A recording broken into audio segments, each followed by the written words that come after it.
somaliya cudud qaran diyaarintooda si weyn u socota waxay ku soo jeedaan dhulkii ay u dhasheen ciidii xuduntoodu tiilay waxay soo socdaan iyagoo ku gaashaaman qalab iyo aqoonba waxay ka siman yihiin damqashada raadadkii ay quluubtooda ku reebeen hadimooyinkii cadaawaha cidina aanay ka nabadgelin ee muddo tirsiga halaagiyo dhibtiisu gashay gugii 16aad Soomaaliya waxa gabaabsi ah warwar kasta oo hore looga qabay in mar uu laga kaco halkii lagu kufay daraad nayaayiro dhab loo jeedaalinaya la isla wada yaqiinsan yahay yidi diilo dadaal lagu kabay baa dhan kastaba ka socota isma ciidan oo dheeliya xagal daac ka dheer yahay ayaa si xawliya ku socda waa dabada yartii dalkan u dhalatay waxay galeen ciidamada kumanaan ku labisan aqoontii militariya tiknoolajiyadii u dambeysay ayaa dalka ku soo jeeda kumanaan kale waxay ku sii qulqulayaan faramaha cadaawaha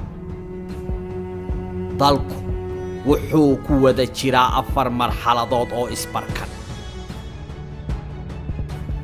xaalad dagaal oo u muuqata in si dhab ah loo guddoonsaday ka taqalluska al-shabaab yagleelidda cudud qaran oo ahmiyadda koobaad labaad saddexaad iyo afraad ba laga dheehanayo in la siiyay dhismaha ciidamada la dagaalanka musuqmaasuq iyo reform aan hal meel ku eekeen waxaa dheer intaasi tirtirka aragtiyihii guracnayd ee adduun weynaha idilkii ay ka wada haysteen Soomaaliya aan dhugane dhanka ciidamada si weyn ayaa shacabka Soomaaliyeed gudo iyo dibadba isha ugu haya in ciidamo dhismayaan in da'yartii dugsiyada sare iyo jaamacadaha ka baxay xafiisyada ay ka doorbideen dirayska iyo ciidanimo in ciidamada xoogga uu hoggaanka u hayo Generaal Daawud Allah u naxariistay dabadeed generaalkii labaad ee ugu da'yara taariikhda ciidamada xoogga dalka waa Generaal Oday Waa oo isagu waliba jaranjarada ciidanimada ka soo koray bilowgii halganka muddada dheer ee cadaawaha lagula soo jiray shacabku waxay kaloo ka dheragsan yihiin inay meesha ka baxday mushahar ciidan laga cunay iyo musuq halakeeyay oo ay taasi bedeshay ciidamo dhab u dhismaaya iyo mushaharaad ciidamada 100% loo kordhiyay waxay kaloo shacabku wada daawanayaan in faramaha cadaawaha guuro laga keenay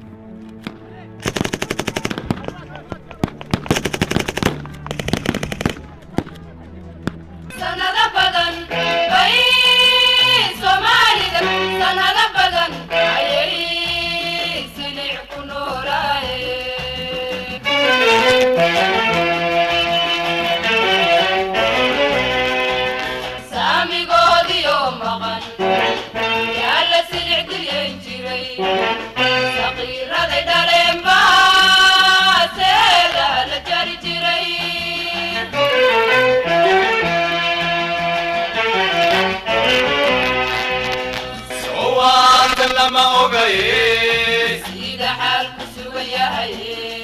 soo lama garanay soo ma jeestayaasha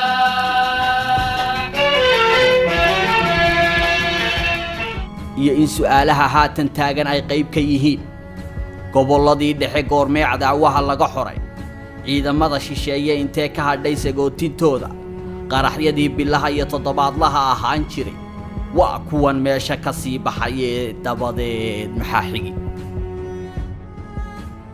hase ahaatee aynu eegne dalku kolkuu daraadumay dabadeed la jabay dhanna aanu nabadgelin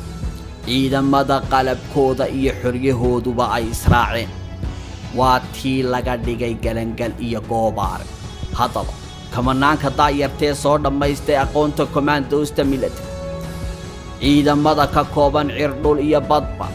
ee hormo dalka ugu soo wajahan marka laga yimaado faramaha cadaawaha ay ka dagaalgalayaan xagee loo diyaarshay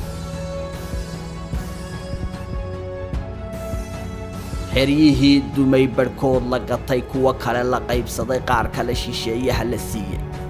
dib ma loo soo celiyay mase la dhisay xeryahaas hawl baa taale maxaa diyaar u ah ciidamada iyaba waa su'aale xaggee bay degi dalku xaalad dagaal buu geli wuuna ku jiraa si cadaawaha dagaalkooda looga biyo keeno iyana waa su'aal kale maxaa u qorshaa cisbitaaladii dumee damdaguugan iyo digaandagaha laga dhigay doraad tani waa caasimadda ummadda Soomaaliyeed ee Muqdisho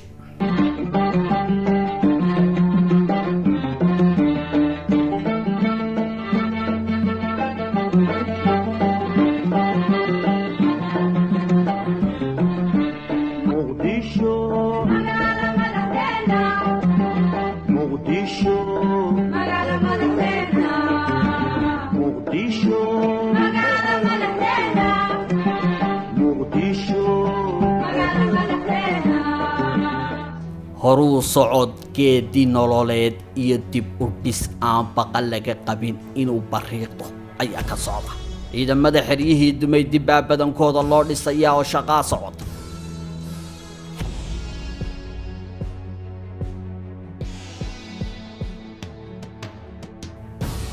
tani waa xeradii dimaayo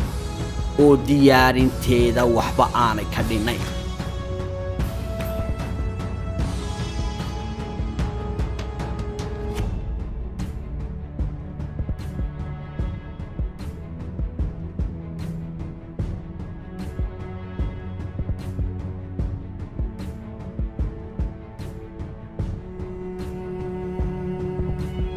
ciidan li'idu waxay Soomaaliya batay magansiga shisheeyaha ugu xandhigashadii cadaawaha dalkoo baylah galay badiya beriba xanuunka iyo dhibaatadii cadaawaha oo iyana guri looga ilmeeyay